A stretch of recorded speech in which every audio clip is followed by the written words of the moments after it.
Perhaps the most common question we get when we're helping people navigate the property settlement negotiation is, in various iterations and various different versions, should I be prioritising the house or the super? In broad terms. There is no short answer.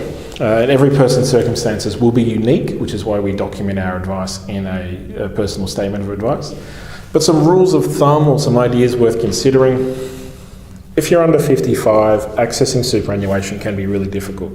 So while it will stay in there and it will be growing, you may have more immediate concerns in the near future, such as paying for somewhere to live, being able to support yourself, or maintaining an income.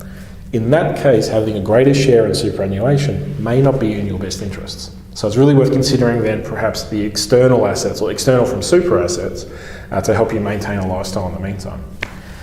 On the other side, if you're over 55, if you haven't been in the workforce, or if you were not the higher income earner in the relationship, there was probably going to be some question marks over your capacity to grow your superannuation in the next 10 years before you're able to access retirement, move into retirement. In that case, perhaps $1 in super is worth more than $1 outside of super, provided you can still maintain yourself, provided you're not living on baked beans and water. Perhaps it's worth having a greater priority towards the superannuation side of things, knowing that within the next 10 years, you'll have access to an asset that at the moment is tax-free when in pension phase, can be invested for the long run, and will help support you through retirement into your older age. So I think that age of 55 is a pretty strong pivot point.